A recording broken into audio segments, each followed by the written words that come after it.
Okay, hi everyone. Apa khabar? Assalamualaikum. How are you? Okay, so welcome to the live session today for Cho Mental Health the Untold Story. And before we begin our session for today, I want to ask all of you, the beloved students, or even if you are from outside of MMU, I want to ask you, like, how are you today? Please do comment on the chat box. I want to see some responses coming up, like, how are you? Are you guys okay or not? It can just be simple, like, okay or like not okay, meh, something like that. Any reactions that you want to say to me, later I will read out in the later session. And also, I want to know which faculty or organization that you came from. All right. So please do drop some comment section. Drop your answers in the comment section down below. And first and foremost, my name is Shahril Nizam. As some of you might know, I'm from the Faculty of Engineering, currently approaching my final year, taking Bachelor of Engineering Honors Electronics, majoring in Telecommunications.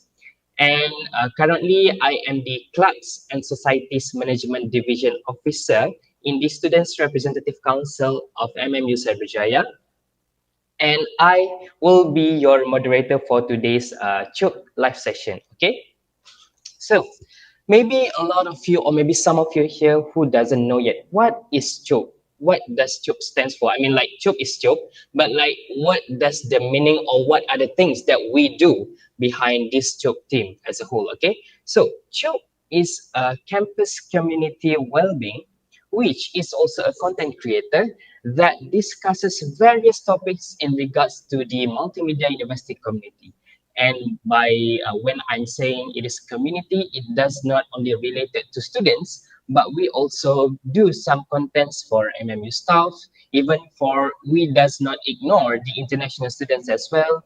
And we also go deep and dive into the community of, I would say, the ignored community, I would say, the gardeners, the security guards that are working inside MMU. We are one MMU, as said by our president, Professor Datuk Dr. Mazliha Muhammad so on. Okay, so as for Cho, we have previously conducted 6 episodes for our first season, and currently we are moving to our second season by today. And let me just recap what do we have for the first season, which are our first episode ever is the study from home. These struggles are real by Miss Ramiza, the counselor of MMU. And next, we moved on to mental health. It's okay to not be okay by Dr. Nurul Shuhaida. And then we go bigger by having the topic called Social Media is a Toxic Wasteland by Caprice. And up next, we have Chok edisi Ramadan Andai Ini Ramadan Terakhir with Ustaz Hazmi Dibo. And we also have Chuk virtual Raya open house with our special guest, Professor Dr. Mazliha Muhammad Saud, and also with a few students of MMU, international and also local students. And last but not least, for the first season, we have International Students Live by MMU students and alumni from Syria, Germany, and Bangladesh. Okay, and I would like to also take this opportunity to thank all of you, our beloved audience, for your utmost support to Choke since our first day of our establishment.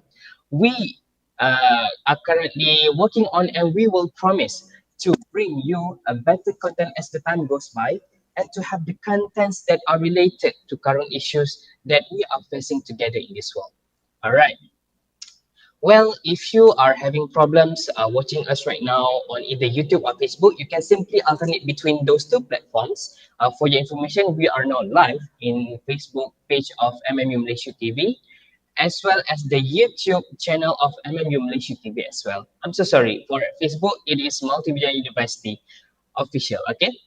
And then, I've been talking a lot of things that are in general about Tube and MMU itself. So let me just go straight to the topic. So the topic that we are going to talk uh, for today is entitled Mental Health, the Untold Story. Well, generally speaking, there are a lot of people in this world who do not have the courage to open up and to talk about their mental health issues. This happens due to, I would say, societal disapproval, or when a society places a shame on people who live with a mental illness or seek help for emotional distress, such as anxiety, depression, bipolar disorder, or PTSD. And I would like to share with all of you here, based on American Psychiatric Association website, researchers identify different types of stigma, and those that are relatable, I would say there are two, which is public and also self-stigma. Well, public stigma involves the negative or discriminatory attitudes that others have about mental illness itself.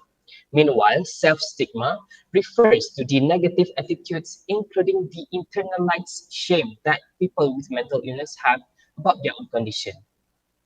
And these things, I would say, actually make a lot of people, including me myself, sometimes that I feel scared, and it makes my confidence level to be lowered, especially when I want to open up with others to talk about my problems. Hence, today, Cho, we bring you a little difference from what normal webinars have, which we have today. A counselor and also a person who is currently facing those problems in her current life situation. So I present you Miss Atika Jani as well as Miss X. So let me just go through a little bit of introduction of Miss X. I'm so sorry, Miss Atika Jani. Miss Atika Jani is a registered counsellor under the Malaysian Board of Counsellor. She is a bachelor degree graduate in counselling and master's degree in criminal justice from the University of Malaya. After completing her professional training in PDRM Bukit Aman and IPK Kuala Lumpur, Miss AJ began her profession turned to passion in several organizations such as Higher Education Institute, NGO, Consultants and Rehabilitation Center.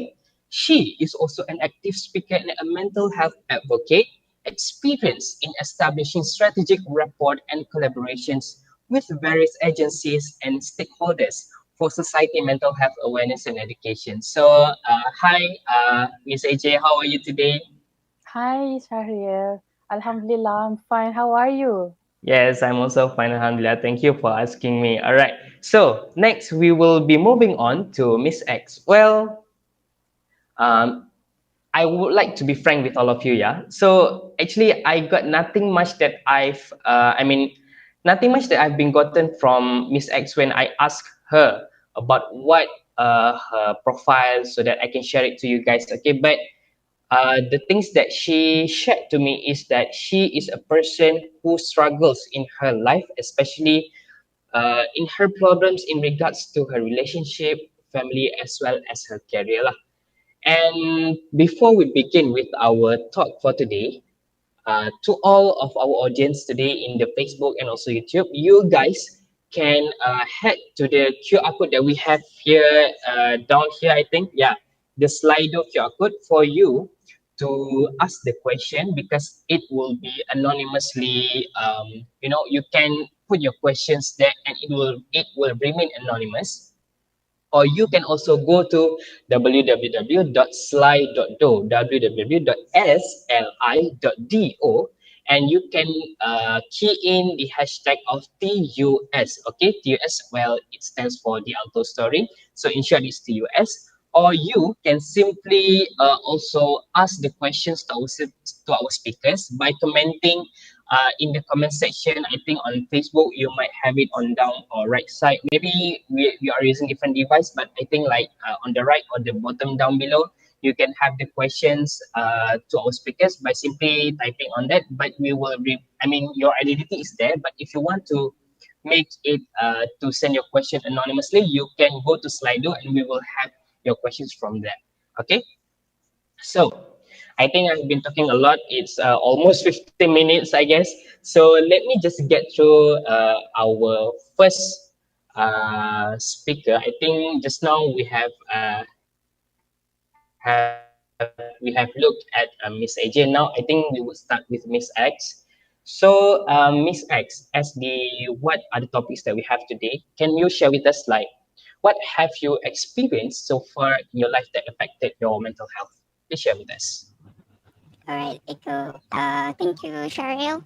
I know that this voice might be a little bit weird for the audience, but in order for me to remain my identity anonymous, so I had to use this feature. Okay, I hope everyone understand that. Okay, talking about uh, the Untold story, right? So it's it's a story that I rarely tell to the people actually about what I've gone through. Not everyone knows about it. Only couple people that in my close actually knows about it. So back then I was of course I was a university student, same like everyone as you guys at the moment. So the thunderstorm that I faced back then is actually when I was a second year student. When I was a second year degree student, what happened was I lost my father at the age of 21 years old. You know, the age where a lot of people, a lot of youth that actually struggling to have the support of their parents. You know, that's the moment where you rebel, where you learn a lot of things. But uh, I know that we're supposed to I know that I'm supposed to say unfortunately that I lost my father, but after a few years I learned about the past. I could say that Alhamdulillah, because starting from there actually back then in 2000, I think back then in 2016 that thing happened. So I was from university, and then I got a call from my sister, and then my sister said that we had to leave to Kuantan. I'm residing in Selangor, so my sister said we had to go to Rompin, if I'm not mistaken, that time because my father admitted to the hospital. So my father admitted to the hospital because supposedly the next day is actually his birthday, which is 1st of January. So we're supposed to go somewhere else, but then after that, we had to turn the trip to Rompin because he was admitted to the hospital. So all one of my family, we went to Rompin. We actually visit my father. That time, my father was still okay, still conscious. But after that, at night, his condition started to drop. And since Rompin is not a hospital where a lot of specialists, so the doctor said we had to move your father to Kuantan Hospital in General Hospital in Kuantan. So that time, my father's condition started to get worse. So my brother is the one accompanying him in the ambulance going there. And then I was driving. Around 4 in the morning, my brother texted. My brother said, "Hey, look, Abba's situation. That situation is currently getting worse. So please, everyone, come to Kuantan from Rompin." So I was driving that time. I was driving with my late sister-in-law. She was pregnant, and also I have two nieces with me together in the car. So we were, I think that time around 4 cars together. All I still remember that time around 5 in the morning, we reached the hospital in Kuantan, and then I realized that my brother's the one that accompanied my father already in tears. That's where I know something wrong somewhere. So when I realized there's something wrong somewhere, and then I entered the room, uh, I could see that my father is no longer conscious lah. So basically, they already covered my father body, my father face. So what happened that time? Whole of my family, whole family already know the moment that my father has already passed away. But then my mom said to my family, to siblings, don't tell your sister because she's driving currently, and I'm concerned if she cannot drive carefully. So when that first thing happened in 2016, where is the moment actually I need a supporter, that was a breaking point. By the way, I'm the youngest of five. All my sibling is a huge gap between me and my brother above me is 10 years gap, 10 years different. So my childhood, I was raised up, and I was raised up and surrounded by actually elderly, closely to my parents lah. So, but I'm more close towards my mom more than my dad. So after my dad passed away, um, I took decision. It's okay. I'm gonna stay at home. I'm not gonna run anywhere anymore. I'm gonna take care of my mom. You know, because I already faced the first loss. So I think, you know what? I'm not gonna face this anymore. It's about the time that I'm gonna take care of my mom. So okay, I was staying with my mom. But that time I still studying. So what I did, I make sure every day before I went to class, or even before I go out, I will prepare everything for my mom. And then a year later, the first of Ramadan in 2017, my mom passed away. So what happened was a few days before that, I was going for vacation with my friends, and then after that I came back, and then my mom said, I feel like I have gastric, something like that. So I brought her to the hospital, and then the doctor said nothing happened. So okay lah, we went back home. But then around 11 midnight, 11 p.m, 12 p.m, something like that, she started to say, hey, I feel pain, like I really feel pain. So I drove all the way back to the hospital with my sister, and then the doctor said we need to do a few checkup lah. So when we need to do a few checkup, that time my sister already went back home. It's just only me and my mom. At the age of that time I was 22. And then the doctor said, hey, look, at the moment we found out that there's a high percentage number of poison in your mom's blood. It's very critical because the blood, the poison start to spread all around your mom's body. And then I said, okay, then you can admit my mom, but I would like to have a private room lah, meaning not sharing room. And then he said, sorry, but our hospital is full. So I said, okay, if that's the case, okay, whatever that you are giving is fine lah.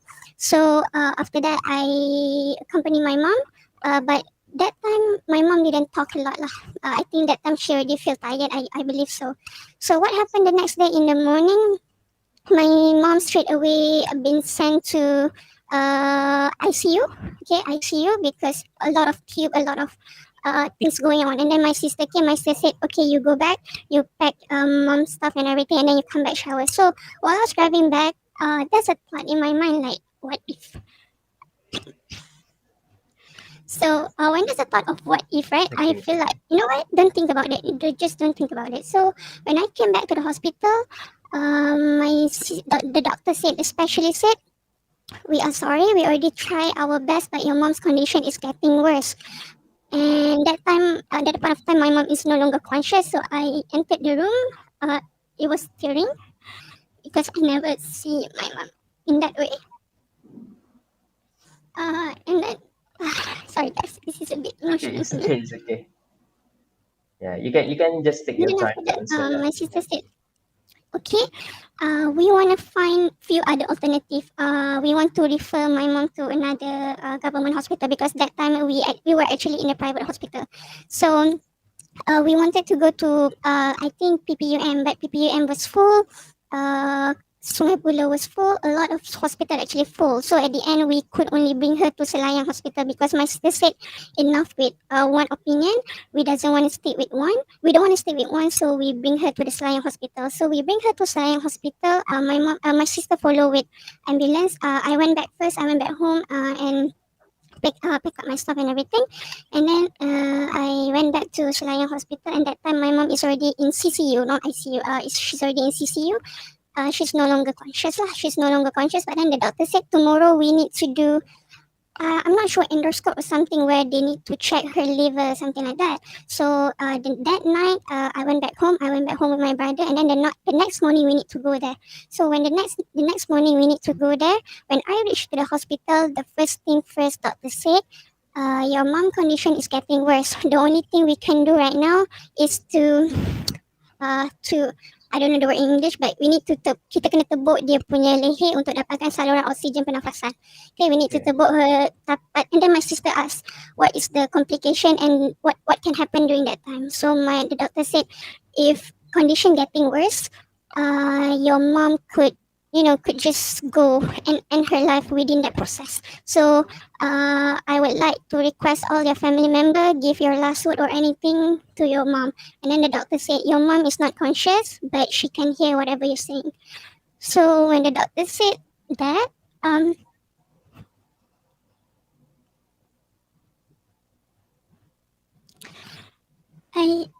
I didn't take any opportunity to say anything because it's so hard for me. And also that time, it's actually another few days for me to take my final exam. So she was in the hospital for a few days, I think for almost a week. All his friends, even all my relative from the rural area, all my relative from Indonesia and from other countries, from Thailand, could fly and came all the way to actually visit her. And then I still remember that time is Friday.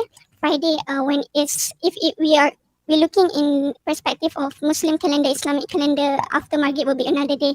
So what happened during Senja before Maghrib before 7:30, something like that, her condition is that her oxygen starting to drop, because she needs to do dialysis, because straight away the blood is getting poisoned, everything. She suddenly had high blood pressure, diabetes and everything. So doctor said we cannot do dialysis because the blood and the oxygen keep dropping, so we can't do anything, the poison is already there. And then around 7ish, I already feel her feet was already cold. So you know that in Islam, if we know that the moment when you know someone is living, someone has to go to his creator, everything will start from the feet first. So I feel her feet is already cold, and that time doctor already said, assemble your family member here. And then I didn't stay nearby because I know that I could not handle that. And then after that, the moment how I know how my mom passed away, when I heard that beeping sound, "Beep." So that's the moment it hit me, yeah, that you've lost both. So, and then after that, supposedly that time I have my final exam. So my supervisor asked me, do you want to proceed, or do you want to take leave? That you can repeat it after that. And that time I said, look, doctor, I'm not sure yet. Can you give me at least 1 to 2 days to actually decide? So after that, when everything is ready, okay, not really okay, lah. I think after 1 to 2 days after that, um, I actually feel like, you know what? Why you want to feel sad? Why you want to grieve? At the end of the day, even though if you grieve, your mom, your dad not going to get alive. So what you have to do is you need to keep move forward, because I know that this is something that they want. So that's the second loss that I faced around 2017. And then a year later, on 2018, I lost my sister-in-law, because my sister-in-law passed away due to breast cancer, and she left two daughters, which is still below than 6 years old that time. And another part of it, when we are talking about family crisis, right? Uh, this at first I think it's not relevant, but now when I experience this, I feel it's much relevant. Usually people always say when there's no support, or bila mana tonggak keluarga tu dah tak ada, you baru akan nampak keluarga you berpecah belah, sebab dah tak ada orang tua yang actually untuk guide, untuk menyatukan keluarga you. So my thunderstorm didn't end there. After both of my both of my parents passed away, what happened was, I had a family feud, family conflict, where it's involved regarding the wealth, regarding the partner, regarding the money. All my siblings actually fighting for that. So I think maybe that's somehow summarize that. So maybe after this I can proceed more when it comes to the questions. But that's for now, that how the thunderstorm that I could say that also affect my relationship, my family, and also I would say a lot of things. So yeah. All right, okay, sure. Thank you so much, Miss X, for sharing all the things that you have experienced with us. I mean, I I I'm so lucky in this world that I still have my family. To be frank with you, like I still feel lucky, but to have those kind of losses, especially your support system, your family, your mom and dad. I'm so sorry. I'm a bit feel a bit emotional when hearing to your story. So I think it is well, how to say this? It's kind of, I can say it's sad. It's totally sad to have these kind of things, but um, we have to, as the time goes by, I think you are now at the right point where you have moved on and you feel stronger. I believe that you have the courage to share with us all of your problems or the stories that you have experienced in the past. And yeah, just now you mentioned about grief and losses, right? So my next question would be to Miss AJ. So Miss AJ, like what Miss X mentioned just now, how shall we handle grief and losses? Right. Thank you very much, Sharid. First of all, after listening to your sharing, Miss X, I hope I can offer my hug to you. Sending my virtual hug to you now. Um, yes, let me continue. Thank you for the question. Right. So when we talk about and losses, this question definitely felt so close to most people's heart, especially today, So, well, with the total number of 13,480 as of yesterday, um, total number of death in Malaysia due to COVID-19. As a fellow Malaysian, definitely it broke my heart. So many people are experiencing grief and losses during this COVID-19 pandemic. So sometimes we might even feel like, seems like it was yesterday when I saw your face. You told me how proud you were, but I walked away. If only I knew what I know today. Ooh, ooh. I would hold you in my arms. I would take the pain away. Thank you for all you've done. Forgive all your mistakes. There's nothing I wouldn't do to hear your voice again. Sometimes I want to call you, but I know you won't be there.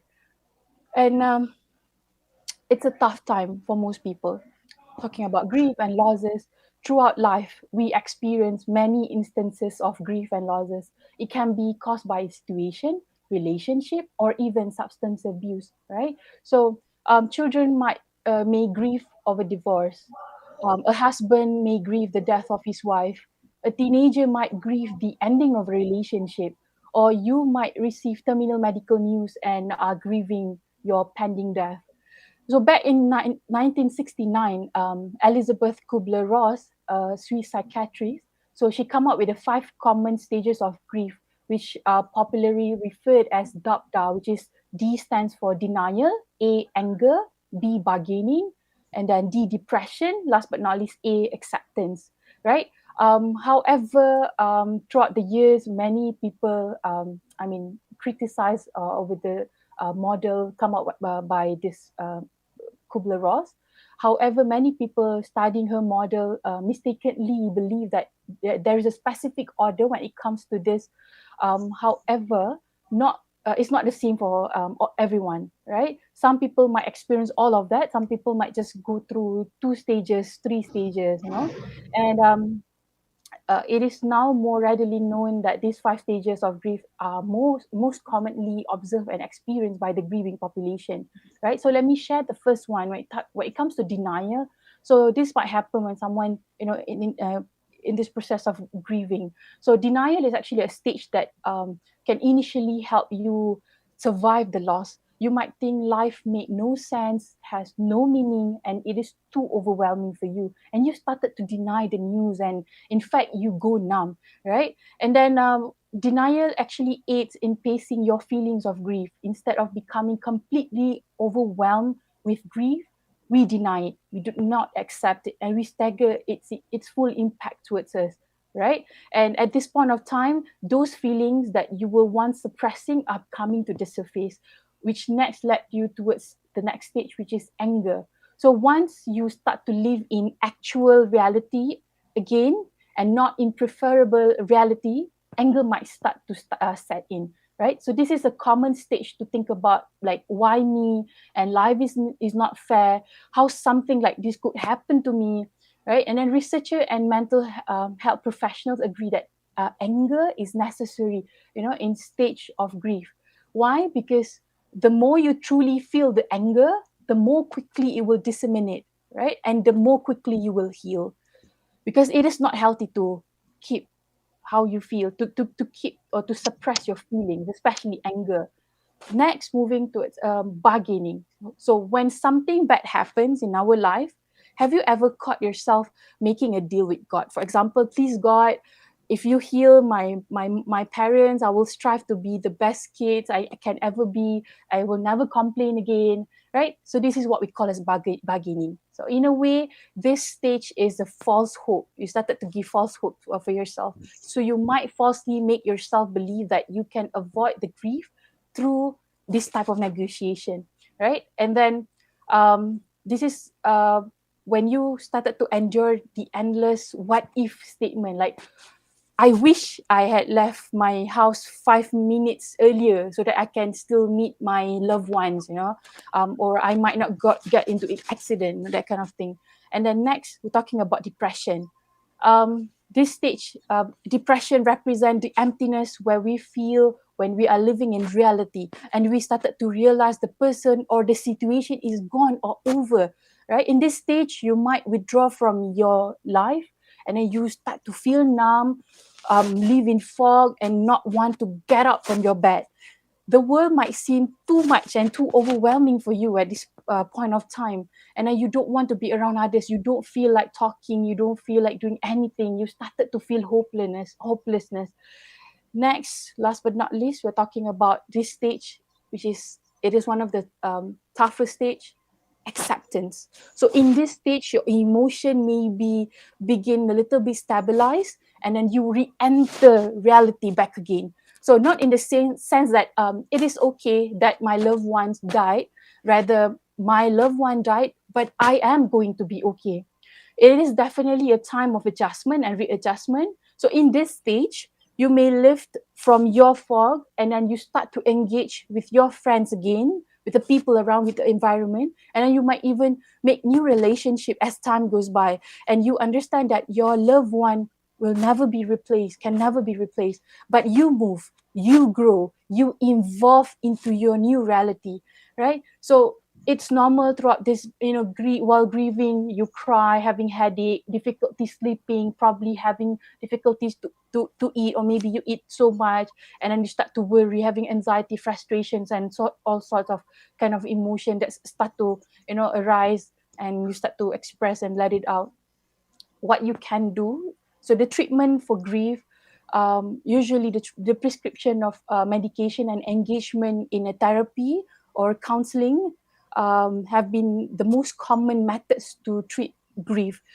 Support group, bereavement groups, or individual counseling usually will help you to work through unresolved grief. Huh?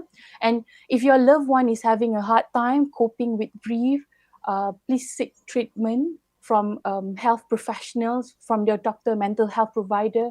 Please get a doctor right away if you experience suicidal thoughts, feeling of detachment more than 2 weeks, and if you started to experience a sudden change of behavior, or your belief that you might suffering from depression.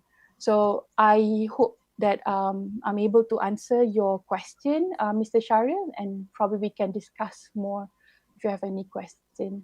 Yes, Thank you. yes. All right. Thank you so much, Miss AJ, for the explanation just now. So, guys, I would like to re-share with you the parts that are really important when you experience grief and losses. Is first thing first is to deny everything, and then you go with your anger, which can somehow disseminate all those negative feelings that you have inside you, and then you bargaining meaning that you have to get yourself back to the god, and then trying to ask from him, ask from the god, whatever things that you want, your losses or the negative things that you have encountered, and ask the help from your god.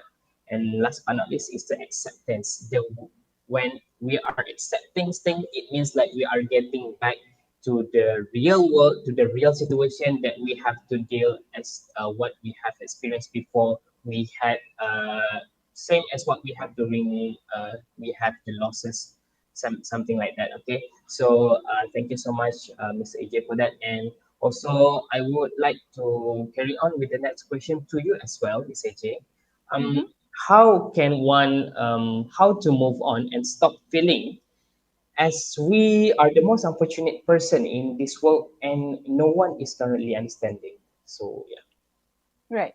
I love to ask my audience sometimes, the people that I talk to when they started to ask this kind of question, like how to Mm, move on. So my question to them, like, how you able to move on from a certain relationship? So usually people will answer like, how to move on is like, I will forget about this person, and then I will, try to make myself busy, and then yeah, I'll just basically just do whatever I want in my life, find a new person, and then I move on. But but they also admit that they not really like move on. The feeling is still there, still lingering there. yes, They yes, can't yes. forget this person and all. So so then I will jump into that explanation by saying that, you know what, instead of forgetting, why don't you start to forgive first? So forgive that person, forgive everything that happened, and most importantly, to forgive yourself. Like, this is the thing that we tend to forget, like to forgive ourselves, what we have gone through, what the decision that we have took in the past. So forgiving will actually help you to make everything, especially the emotion, the feeling that you have, started to become much more accepting and realizing.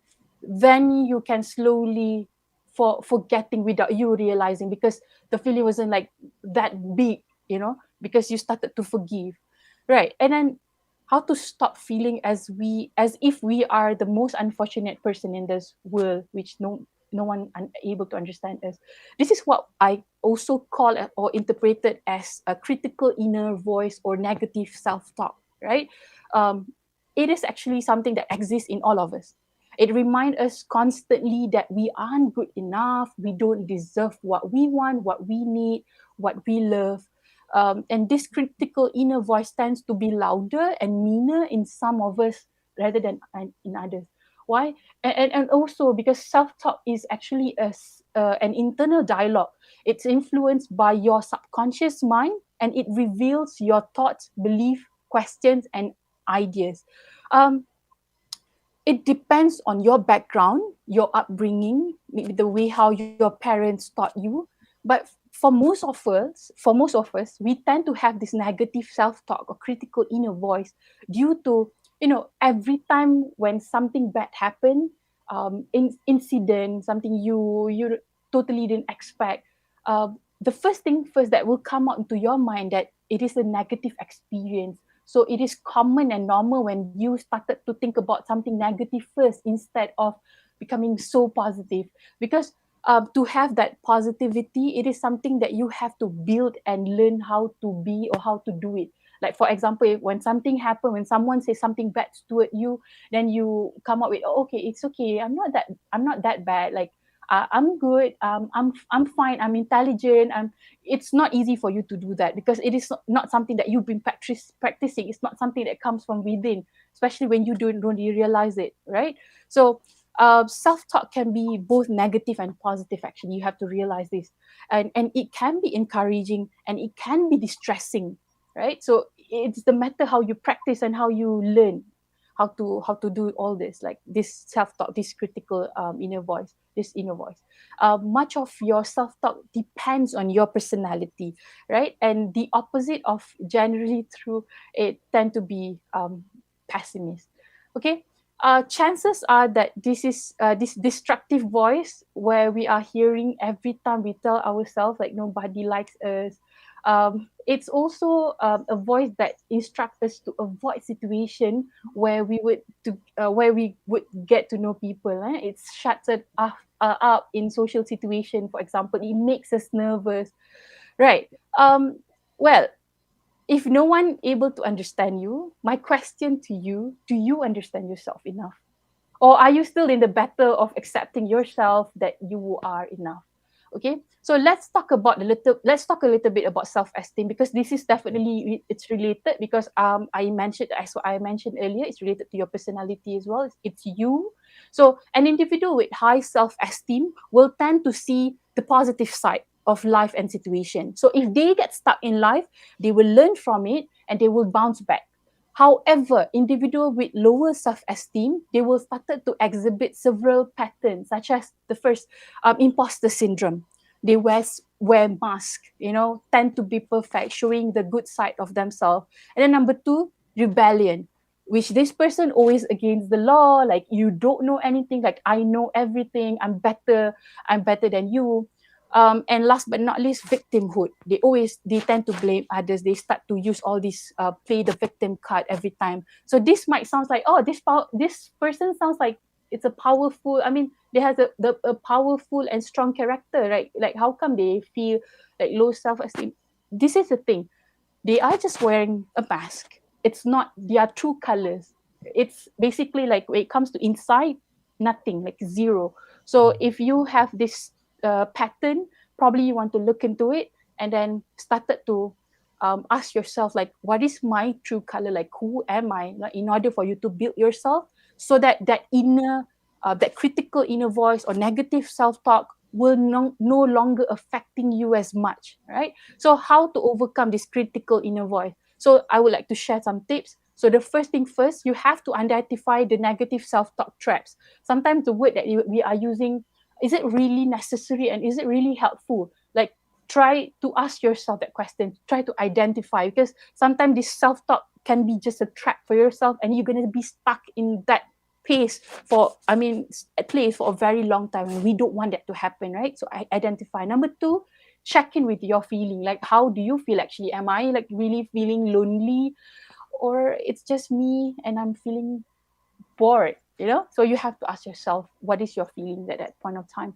And then next, find a humor, right? Sometimes by finding humor, it doesn't make yourself pathetic. It actually will make you feel much more at ease. Like, this is the fifth time I got rejected by this one person. Like, this is my 10th time.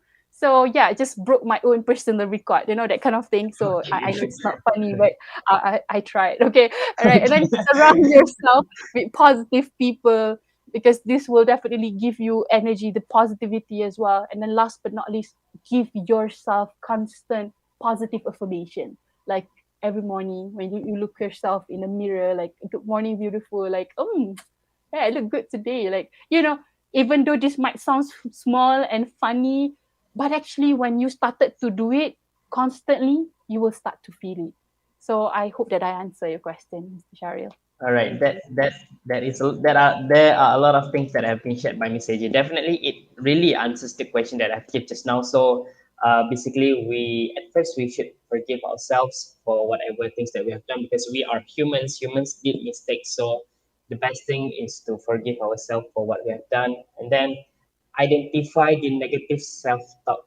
I mean, like, how do you talk with yourself? It is really important. Just not to have I mean, how to say this? Like what Miss AJ said, it can be somehow pessimistic, and it can be optimistic self-talk. So you really need to identify and choose the right one, and then also try to get to know your feelings. Are you or am I really that sad, or it is just a simple thing, or it's not really important? So your feeling, are you really sad? Are you really in pain or something like that? So identified it, and last but not least is to find humor, especially about yourself, like what Miss AJ shared just now. It is kind of funny, but in a way it can give some sort of share colors to our life, okay, when we are having those kind of problems. All right, so to all the audience, I would like to remind you guys that you can simply go to the Slido to ask questions to our speakers.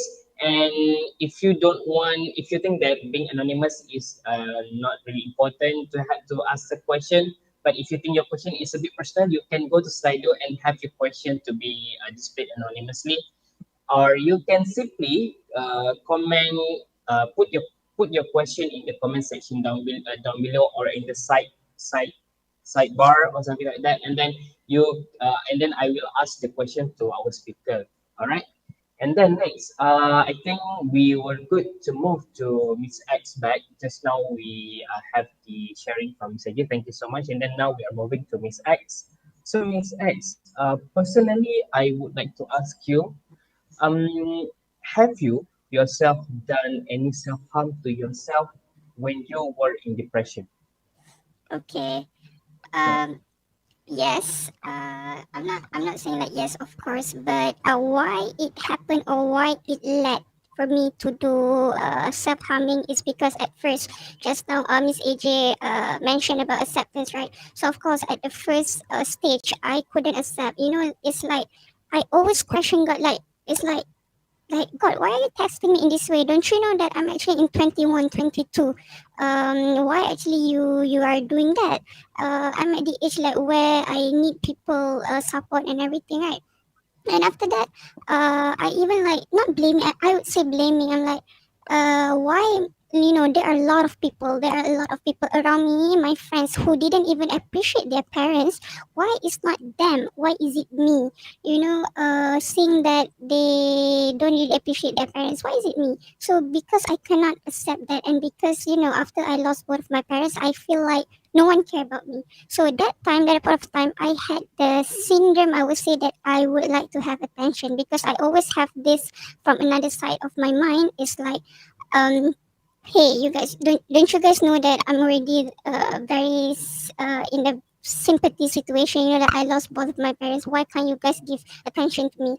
But then when I don't get the attention, like from my parents anymore, that's why I think, what is the point I'm living now? What is the reason I need to live my life? Because I've basically already lost everything. I don't have any reason to keep survive.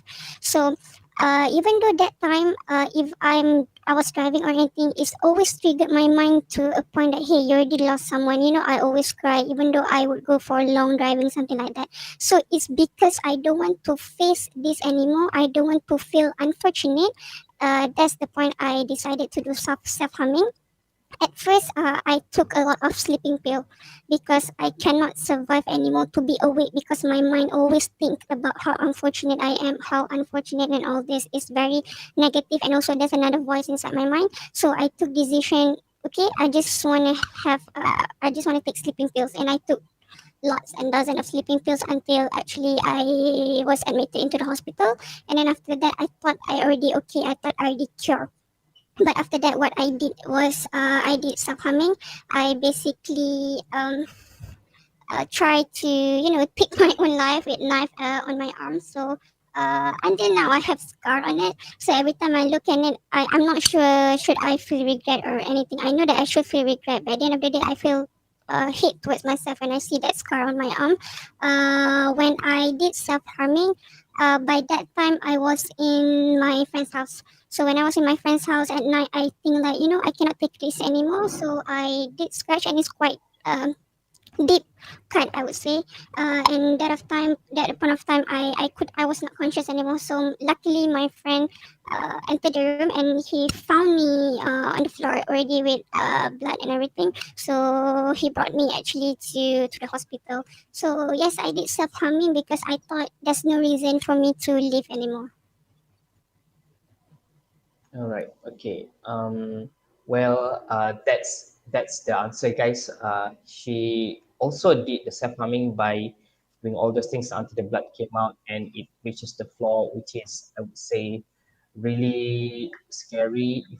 Because I don't know. For me myself, I cannot see bloods because somehow it triggers my something like I'm shivering and I'm scared to look at it. So yeah, and also Miss X, just now you mentioned that you did do self harming, right? And that is because when you were in the depression. So when you realize that you encounter and that you are having this kind of thing, how did you yourself encounter depression? Please share with us, especially to the audience. All right, okay. So when I first started to have anxiety and also depression, I didn't want to seek for help, because for me, I always have in my mind, why should I seek for help? I don't want to live anymore. You know, there's no reason for me to live my life. But then after that, as time goes by, I became more aggressive, and also I have the tendency that time to hurt other people as well, because whoever that I think you guys don't understand me, I feel like, you know what, you shouldn't be alive as well, so when I was about to actually do harm to another people, that's where I actually was taken to the hospital by force by my friend. My friend said, hey, look, you are no longer in normal situation because you start to harm other people. And for you, it's like the knife or anything, the sharp things is like your best friend. So how did I survive, or how did I go through from depression, is because my friend, he brought me to the psychiatrist. At first, it was hard for me to open up, because I have this attitude or behavior that I don't like to be seen as someone weak in front of people. I don't like that. I don't like people to feel empathy, back then. But then when I started to lose my parents, I feel like, hey, you know what? You have to actually um, show your not weakness, but you need to show that you need sympathy from people. So at first I really don't know how to move, to bring myself outside from this depression box. For me, I like not I like I prefer to be in this depression because I think maybe by then it could be a way that I could get attention and people actually aware and gonna take care of me, something like that. But then at the end of the day, I realized that in this world you have no one to actually rely on except for yourself. People that come can leave. People that stay also can leave. At the end of the day, there's no one permanently stay in your life except for yourself. Um, so how did I move out and survive from depression? Is because I was taken by force to meet the psychiatrist, and then after that, I was prescribed with medicine. For quite long, and to be honest, for me to actually fully recover and accept everything that happened to me, it took me around 3 years to actually be fully recovered. No more pills, no more anything, and I'm totally fine. So it took me 3 years for that. All right, all right. So that's basically a really long time, 3 years to fully recover yourself, Miss X, from depression. And yes, I want to mention again, I'm so happy that you are currently at the point of where I would say a very good condition where you don't have, and then you can bring yourself to share with us. You have the courage to share with us today with all the audience and also to Miss AJ. So I would like to thank you for being that strong, and you really inspired us at this moment. And I think my last question to Miss AJ before we move to the Q&A session. Just now, Miss AJ, just now Miss X shared uh, her way to encounter depression. But I want to hear from your point of view, from a counselor's point of view, what is the best and the right way for ourselves to encounter the depression? Right. Thank you very much. Mm, Um, so first thing first, we have to understand that depression is a very real and treatable illness, right? And mm, then, but myth, misunderstanding, stigma, and that continue to barriers the treatment. And the consequences of untreated depression can be life threatening. And also understanding the fact about depression, on the other hand, can save life. Um, Depression is actually being characterized by persistent sadness and a lack of interest or pleasure in previously rewarding or enjoyable activities. So it can also disturb sleep, lifestyle, appetite, tiredness, and also poor concentration. So the causes of depression can be complex. So it can be like the situation that just being shared by Miss X just now. So sometimes it can be due to interactions between social, psychological, and biological factors as well. So life events such as childhood adversity, loss, unemployment, which may contribute to or can be the catalyst of the development of depression. So the depression is actually more than just an ordinary sadness. Okay, what can be done? First thing first, getting the support. So like what we just hear from Miss X just now is, I think it's a true life experience. So what she actually received is the support, because at that point of time she might not able to support her own self. So at this point of time, the people around, the environment is actually the one um, who can be really much helpful to you as an individual. uh, it's very challenging for someone to just stand up, just go and get the treatment by yourself. Okay. The first step is that to actually getting the support by meeting a doctor. So next, the common treatment for depression usually can involve the combination of self-help and also talking therapies and medication. So that's why it is important for you to go and meet the professional, talking to a doctor to get diagnosis. And after that, from the diagnosis, it can lead to your treatment that you actually needed. So it's either you have to take the medication, maybe you have to go to a rehab center, or maybe you have to go to a psychotherapy, that kind of thing. And then the right treatment for you will actually depend on the type of depression that you have and how severe it is. Okay. So um, there's several way where it comes to self-help. Okay. So there's a way for you to look after yourself. Okay. your doctor will definitely can become the resources for your self-help, because it can include from reading materials such as books, articles, online cognitive behavioral therapy or CBT, maybe can be group exercise classes, because there's an evidence that all of these are able to help to fight depression. Okay, so if you are depressed, there are several ways or steps that you can take to lift up your mood and help throughout your recovery. And these steps can actually help you if you have been depressed in the past and you want to stay well. Okay, which mean after you have go through all the process, meeting the doctor, getting the clinical diagnosis, take your medication, go to your psychotherapy, meeting your therapist. Okay, so what you can do is, the first thing first is to be genuine about how you feel, talk about how you are feeling. Then take good care of yourself through eating well, take good care of your sleep hours, and then stay physically active, because it will help you to because research suggests that it may be as effective as antidepressant as well. Okay, and then spend time in nature. But I know now it's a tough time, we can't really go out and experience nature, be in the nature, but maybe you can do that later. And then last but not least, try your best to avoid cigarettes and drugs, and also alcohol, right? Because they might feel like helping at first, but they can become worse in the long run. Okay, so I think that's about it. All right. But before I end, Mhm. I think I want to say something to Miss X and whoever that can relate to Miss X story. Okay, we are just a normal human being, Shahril. Yes. Dynamic. It's about life is about learning, life is about experiencing. So every day is not going to be the same. Challenges await for someone who tried to move forward in life. It is challenging, but nothing is impossible for us as long as we do not live in denial. We don't romanticize the feeling, feeling broken, feeling down, feeling stuck.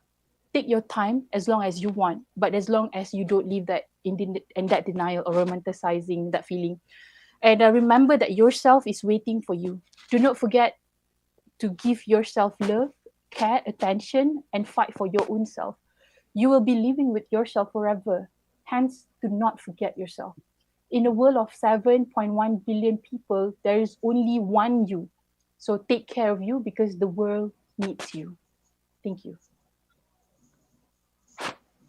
All right. Thank you so much, Miss AJ, for the warm words that you have gained, especially during the end just now.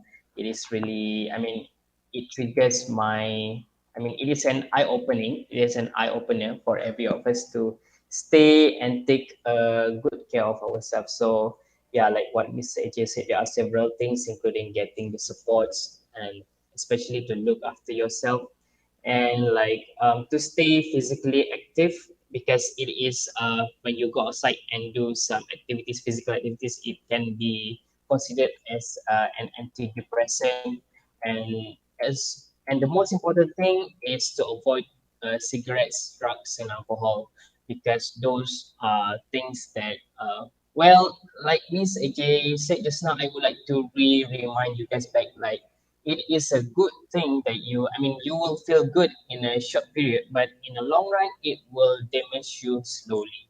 All right. So I think thank you so much, Miss X and Miss AJ, for the answers and the sharing just now. So I think we can move on to the Q&A session. Maybe we could take around 5 to 10 minutes, and I'll take around 2 questions for each speakers because we are currently running out of time. So I'm so sorry if I don't answer the question, but I hope that those that I pick is the most important ones. Okay, so I will go with Miss X first. All right. So the questions that I found here is called like relationship advice. This one fella asked us like I like this girl, but she is famous, and I'm scared to tell her because I don't want our friendship to end. So do you think that you can answer this question, Miss X? I can answer, but I'm not sure if it's Okay. relatable or All relevant right. for that person. Okay, but whatever it is, my quote or my motto, my principle uh, just try anything. It's better that you regret, or it's better you regret that you already try, rather than you regret that you didn't try. It's okay to lose when you already try, rather than you lose when you didn't even try and put the effort. So I'm not, I'm not really a love counselor, but that's how my opinion about it. Okay, all right, thanks. So, like what Miss X said just now, you should give it a try, dude. Like, if you don't try, then maybe you don't have the answer. But definitely, you won't have any answer if you don't try. But at least you get something rather than nothing, right? So, yeah, thanks so much, Miss X. And then Miss AJ, I have this Yeah. one good question that I found from our registration form because we actually did put some question section that they can pass the question to all of us. So Okay. basically, the question goes like whenever someone is not feeling at their best, for example, they are feeling upset or sad about a terrible incident that occurred to her before, that had occurred to her before, and decides to express their feelings to their friend. Should the friend learn to acknowledge their feelings and give them some room for them to grieve for some time? Or do the friend advise them to forget about the past, the bad past, and move on from it instead? Thank you. So yeah, Okay. do, Right. do you want me to re-explain the question or you are good to go? Yeah, I'm good to go. Okay, Right. okay, It's actually a very important question because now is a tough time for everyone. So okay, we might encounter such situations like maybe our family, our friends might having that kind of um difficulty and then started to open up and share. And we are unsure like how to respond and all.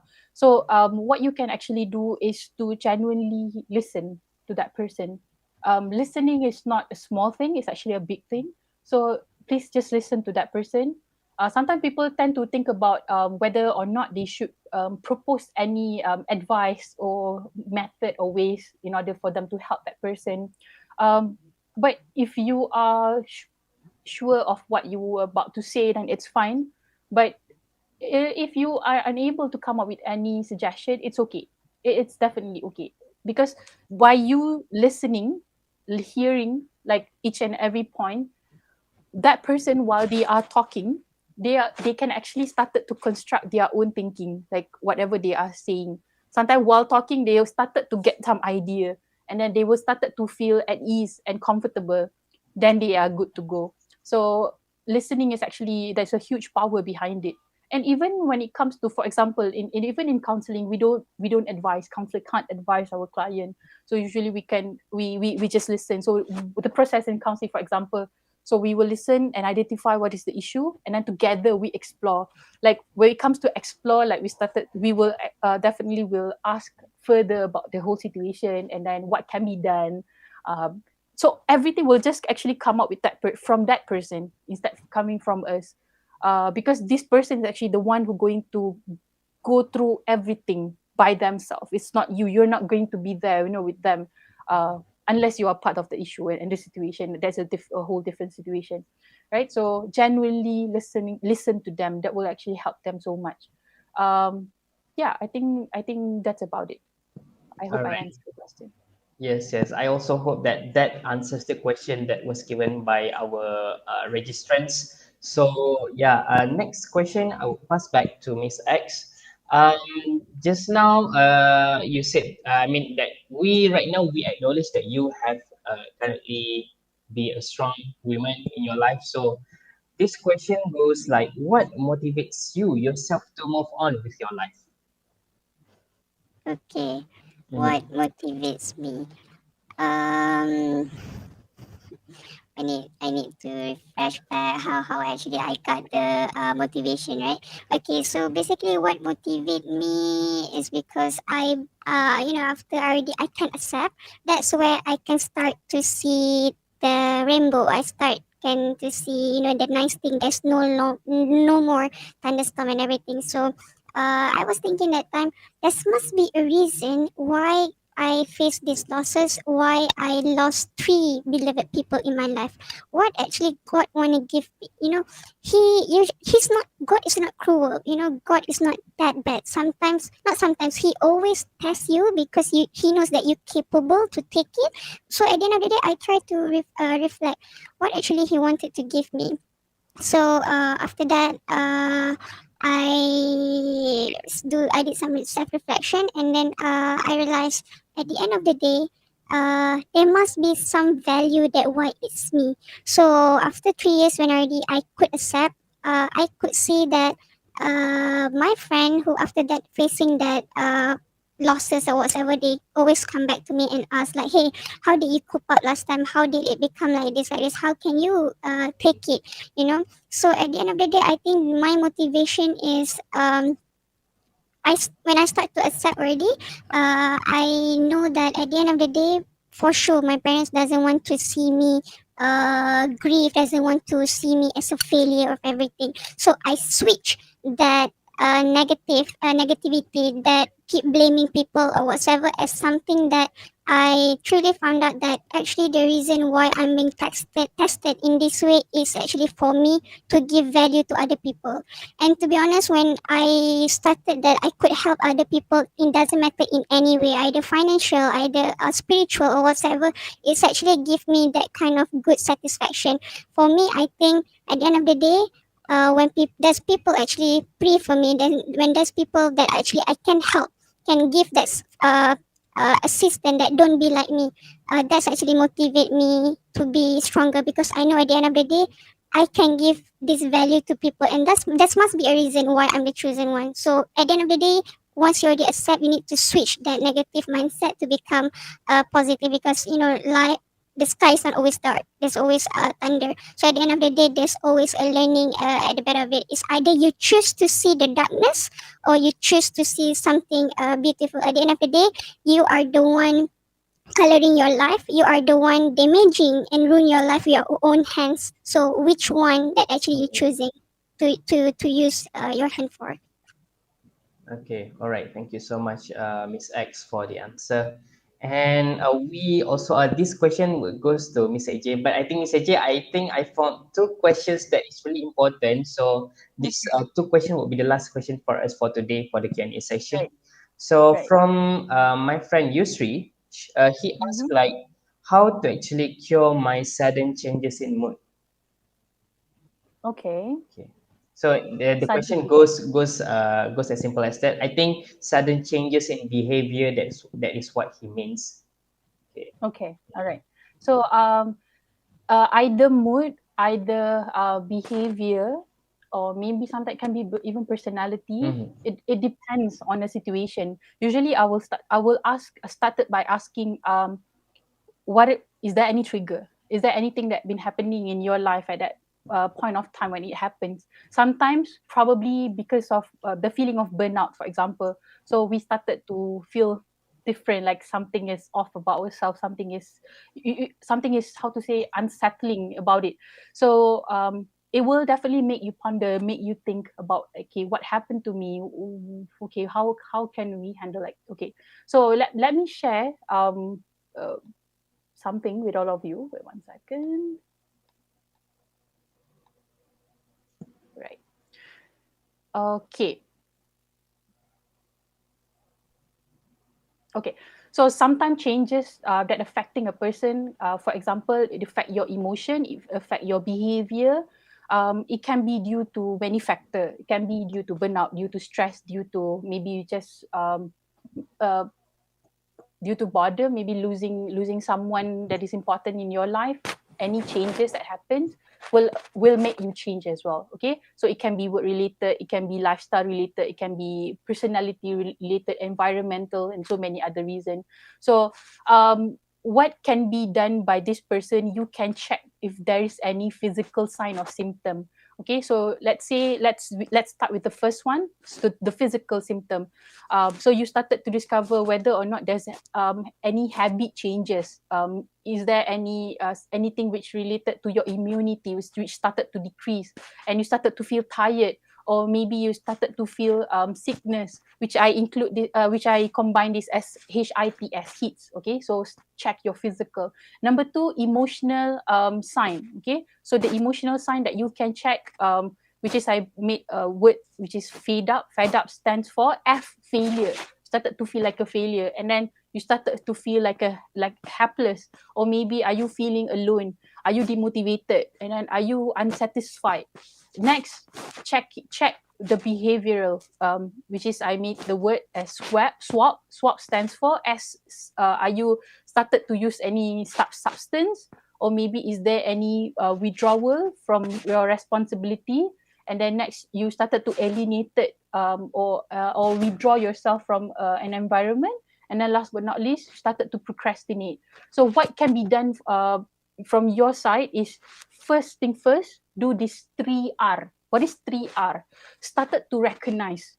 Okay, watch for any sign. Are you currently feeling burnout?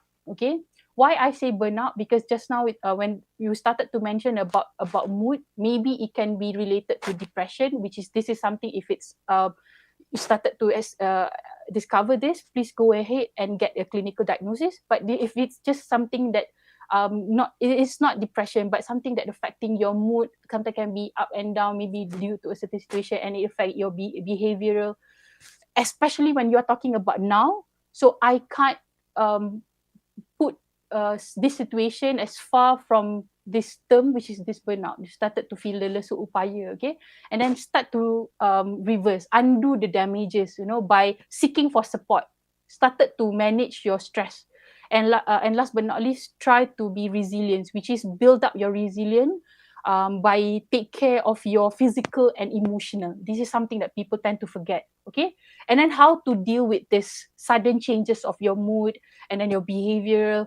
What you can do is by this step, ASP, please. ASP, please. Okay, what is ASP, please?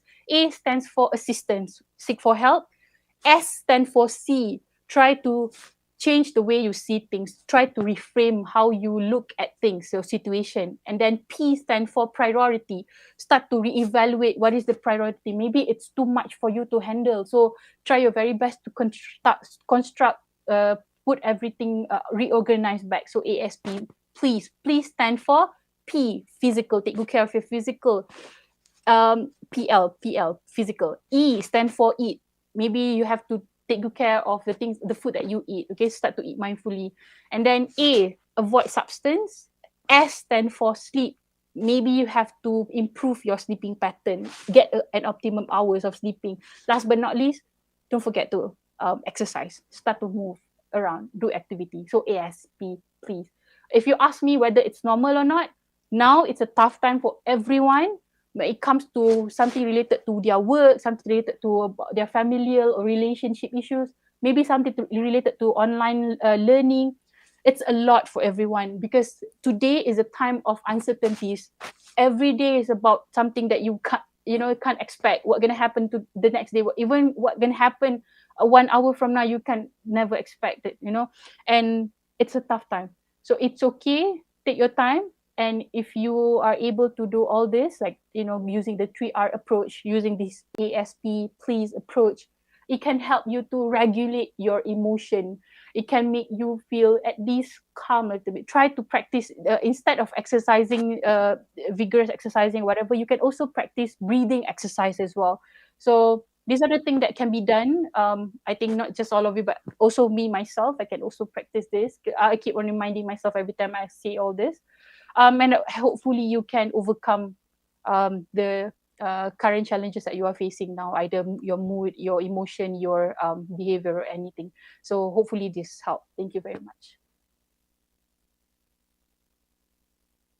All right, thank you so much, Miss AJ, for the sharing just now. So one last question that I go. I'm so sorry if it's taking too much time for all of you, but the last question goes by. Hold on, let me just quickly go through the comments on the Facebook and YouTube. All right, so a question from Zeta Govan. He mentioned this question in both form, but he or she just mentioned it here again. So, how do we differentiate depression versus stress? I'm pretty sure there is a fine line of it. Yeah. So Okay. yeah, Miss AJ. Okay, if you if any of you have ever encountered this form, which is it's a tools to check your level of depression, anxiety, and stress. We call it as DAS, DASS. So it usually there. DAS stands for depression, A stands for anxiety, S stands for stress. So when you go through all this, you answer all these tools or instrument, it will actually help you to check or to see the severity of your depression, anxiety, and stress level. So it's easier for me to usually explain to audience, to clients and all. Usually stress is the lowest level, because stress is something that all of us experience in our life. Stress can be positive, stress can be negative as well. Some when it comes to stress that is positive, stress that can push you to do something, like for example, you can, how to say, let's say the stress because of an examination, it will actually push you to, okay, go, you have to study, you have to focus in order for you to get a good grades, in order for you to able to answer the exam. So it can be the positive one. So it can be when it comes to negative, it is something that started to make you feel self-doubt, and then you just don't want to do anything at all. So it panned up, and then it affects so many things, that even the normal stressor in life, you can no longer handle it. And before it can turn to become a mental illnesses, which is goes we started to go into anxiety, which is the, how to say, the constant worrying about the certain situation. And then next, it can lead, this stress can also lead you to depression, which is this depression involve mood. Okay, so it also being defined as mood disorder as well. So stress and depression, from even from this explanation, you can already differentiate what is stress, what is depression. um, Let me just define what is mental health, okay, before you can understand further. So according to World Health Organization, I usually remind all my audience how to remember what is mental health is by well popcorn. What is well popcorn? Well stands for well-being. When a person's well-being, they started to recognize what is their potential. Popcorn, P, the first P, potential. So they started to discover their own potential, and then they are able, popcorn, overcome. They are able to overcome normal stresses in life. And then next, they can become popcorn, POP, productive. They are able to be productive in their daily life, and then contribute to others, can be their family, friends, and their environment.